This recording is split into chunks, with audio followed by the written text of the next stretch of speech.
सत्संगत्वे निस्संगत्वं निस्संगत्वे निर्मोहत्वं निर्मोहत्वे निश्चलतत्वं निश्चलतत्वे जीवन्मुक्तिः पुनरपि जननं पुनरपि मरणं पुनरपि जननी जठरे शयनम् इह संसारे बहुदुस्तारे कृपया पारे पाकि मुरा.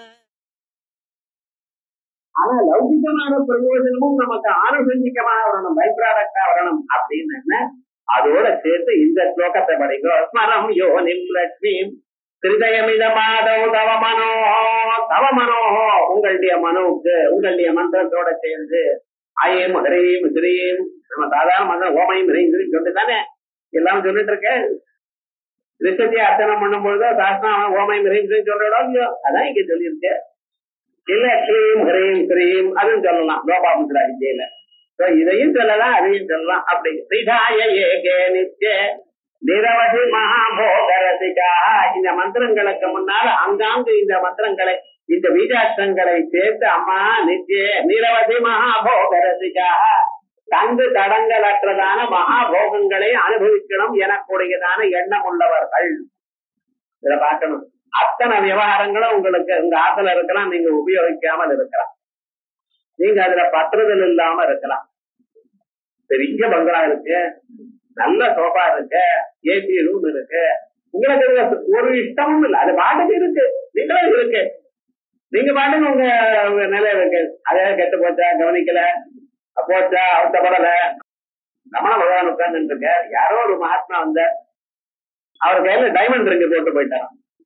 என்ன ஆத்மா இருக்காரு போகணும் இருக்கு. ஒரு 10 நாள் ஆச்சு வந்த கையில காணும். என்ன சுவாமி என்னாச்சு? ரிங்கு போட்டேன்னு யாரோ மோதிரம் போட்டா யாரோ எடுத்துன்னு போனா, அவ்வளவு. இதுவும் ஞாபகம் அதுவும் ஞாபகம்.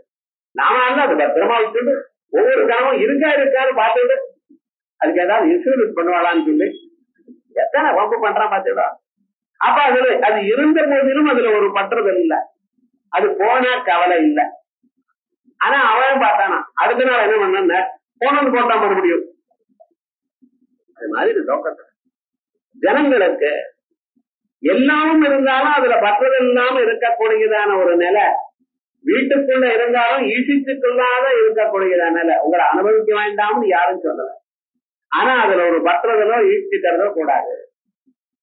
நடுவுல வீட்டுக்குள்ளேயே ஒரு சாட்சியாக இருந்தோம், அந்த சாட்சியாக இருந்தேனால் ஒரு ப்ராப்ளம் உங்களுக்கு வராது. அப்படிப்பட்டதான நிரவதி மகாரோகரசிகா பஜந்தித்வாம் சிந்தாமணி நிபத்த குண நிபத்த அக்ஷவலயா சிந்தாமணி குண நிபத்த அக்ஷவலயா. சிந்தாமணியும் ஒரு சின்ன கல், அது இருந்ததையானால் உங்களுக்கு என்னென்ன மனசுல நினைக்கிறீங்களோ எல்லாம் முன்னால வந்து நிற்கும். தாங்கள் எது வேணும் நினைக்கிறோட எல்லாமும் வந்து நிற்கும். 10 வருஷத்துக்கு முன்னால என் பின்னால எனக்கு என்ன ஆக போறது தெரியும். 5-6 வருஷத்துக்கு முன்னால நான் எப்படி இருந்து எங்க இருந்து தெரியும். அப்படி சின்ன சின்ன விஷயங்கள் கூட உங்களுக்கு வந்து காட்டும். அப்படி இருக்க சிந்திதமான எல்லா பொருளையும் காட்டக்கூடியதான மணிக்கு சிந்தாமணி இருக்கு. அப்படிப்பட்டதான சிந்தாமணி அது பெரிய மணியை வச்சு அம்பாள் சிந்தாமணி கிரகம்னு பேர். வீட்டுக்கு செங்கலா உபயோகப்படுத்திருக்காராம், தான் காது வச்சுக்கிறதுக்காக புட்ரஸ்டா வச்சிருக்காராம் அம்பாள். சிந்தாமணி குண நிபத்தாட்சவலயா. அப்படிப்பட்டவ சிவாக்னௌ துக்வந்தா சுரபிக்ருத தாராகுதிகதை. அவ என்ன பண்ணிட்டு இருக்கா? சிவாக்னௌ திரிகோணத்துல பிந்துஸ்தானத்துல சுவாதிஷ்டான ஆக்கிரிய கலப்பி அதுல விசேஷமாக பாசாங்குதங்களை நிறுத்தி வச்சு அக்னிக்கு 16 சம்ஸ்காரங்களும் பண்ணி நம்ம சரீரத்துக்குள்ள இருக்கக்கூடியதான அந்த அம்பாளுக்கு அக்னிக்கு இவனே ஹோமம் பண்ணிட்டு இருக்காங்க. இதுதான் தத்துவம். நம்ம சாதாரணமாக என்ன பண்ணிட்டு இருக்கோம்? ஹோமம் பண்றதுன்னு ஊரெல்லாம் கூட்டி 10 பேரை சேர்த்து அது பண்ணி இது பண்ணி பண்ணிட்டு இருக்கோம். தினந்தோறும் ஹோமம் நடக்கிறது என்ன? ஞானம் அக்னி ஞாதா ஹோதா. நமக்கு வரக்கூடியதான ஒவ்வொரு அறிவையும் அங்க உள்ள ஹோமம் பண்ணிட்டு இருக்கான் அம்பாள். வரக்கூடியதான எல்லா பதார்த்தமும் அம்பாளுடைய ஒரு அஜானத்தினால்தான் வந்திருக்கு, அனுகிரகத்தினால்தான் வந்திருக்கு என்று நினைத்துக் கொண்டிருக்கானே, இதுதான் ஹோமம். ஹோமம் என்று சொன்னால் நெருப்புல நெய்ய விட்டு மந்திரகமாக நெய்ய விடுறதா தானே?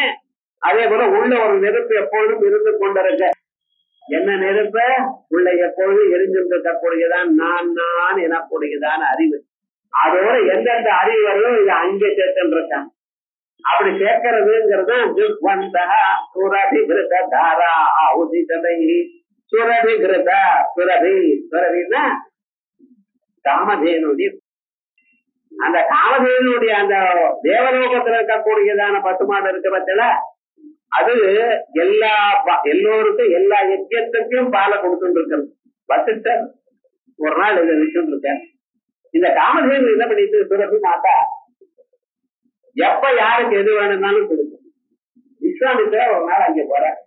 விஸ்வாமித்திரர் ராஜாவா இருந்தார். 10,000 சைன்யங்களோட போனார். ஏதோ போனார். போற வழியில இந்த ஆசிரமத்தை கண்டார். இவர் தான் முன்னாடி எல்லாரையும் நிக்க விட்டு கொஞ்சம் பரிகாரமோட உள்ள போய் வச்சுட்டவே நமஸ்காரம் பண்ணணும். இல்லாம பிறகு நான் உங்களை பார்க்க வந்தேன்னா ஆசீர்வாதம் பண்ணினா போயிட்டு வரேன், இருந்து சாப்பிட்டு போங்க. இவர் சொன்னார், யாரு சாப்பிடுறது உங்களால சமைச்சு போட முடியுமா? நீங்க ஆசிரமத்துல என்ன வசதிகள் இருக்கு, அதனால அதெல்லாம் ஒண்ணும் வேண்டாம். நீங்க உபகாரமான வார்த்தை சொல்லி அது போறோம்னு, நல்ல வார்த்தையை சொல்லி அது சொன்னால் அது வரும். உங்களுடைய ஆசீர்வாதமே அவர் இல்ல சாப்பிட்டுதான் போகும்.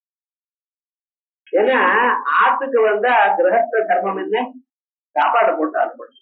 அது அந்த வேலைக்கு வந்திருக்காருன்னு 11 மணிக்கு வந்திருக்காரு காரணம், இருந்து சாப்பிட்டுதான் போகணும். முதல்ல வேண்டாம்னு சொல்லி பார்த்தார், கேட்கல. மறுபடியும் கேட்கிறார், மறுபடியும் கேட்கல. அப்போ ஒண்ணு சொன்னார், நான் ஒண்டியா வரல சுவாமி, எனக்கு பின்னால 10,000 பேர் இருக்கா, யானை குதிரை ஒட்டகம் எல்லாம் வெளியில் நிக்கிறது, ஆகாரம் எத்தனை பேருக்கு நான் போட முடியுமான்னார். அவ்வளவுதானே போடுறேன். எவ்வளவு நேரம் ஆகும் சமைக்கிறதுன்னு, அதெல்லாம் உனக்கு எதுக்கு, மாற்றே மனித பாருங்க. இவருக்கோ ஆச்சரியம். சரிங்க நான் மட்டும் ஒருத்தர் எல்லாரையும் உட்காந்து வரிசையா உட்கார்ந்தா அத்தனை பேருக்கும் அவன் என்னென்ன வேணும்னு நினைக்கிறாளோ அது கிடைச்சது. உங்க இலையில விழுந்தது வேற, என் இலையில விழுந்தது வேற, ஒரே பாத்திரம் தான் போடுறோம். இது என்ன பேர் இப்படி வந்திருக்கு, அநியாயமா இருக்கேன்னா அவளுக்கு எது பிடிக்குமோ அது விழுது. உங்களுக்கு கீரவட்டையில் விழுது, எனக்கு முருங்கைக்காய் சாம்பார் விழுது. என்னடா பிராரம்பம், அவா மனசுல என்ன நினைச்சுன்ற காலம் அது என்ன, அந்த காமத்தில். அப்படி லோகத்துல அத்தனை பேருக்கு என்ன இருக்கோ அத்தனை பேருக்கும் அத்தனையும் கிடைச்சு. பிறகு விஸ்வாமித்திரருக்கு ஆச்சரியம், எப்படி பண்ணிட்டீங்களே, நாங்க வரேன்னு உங்களுக்கு முன்னாடி ஏதாவது தெரியுமா, இத்தனை பேர் வருவான்னு தெரியுமா உங்களுக்கு?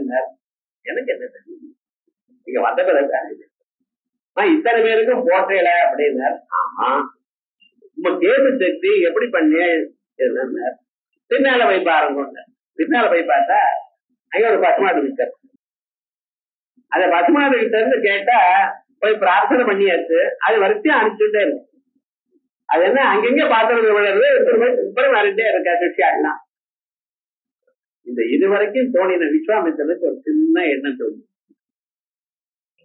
இது போல இருக்கக்கூடியதான ஒரு அபூர்வமான ஒரு விஷயம் வேற எங்கேயும் யாருக்கும் இது கிடைக்காததான விஷயம். இது அரசாங்கத்துல இருக்குமே, ஆனால் எல்லோருக்கும் உபயோகப்படும். இப்ப வசிஷ்டருக்கு மட்டும்தான் உபயோகப்படுறது, அவராத்துக்கு வந்த வாழ்க்கை தானே சொல்றோம். அரசாங்கத்துல இருக்குமே, ஏனால் லோகத்துல இருக்கிற எல்லா ஜனங்களுக்கும் கொடுக்கலாமோ இல்லையா?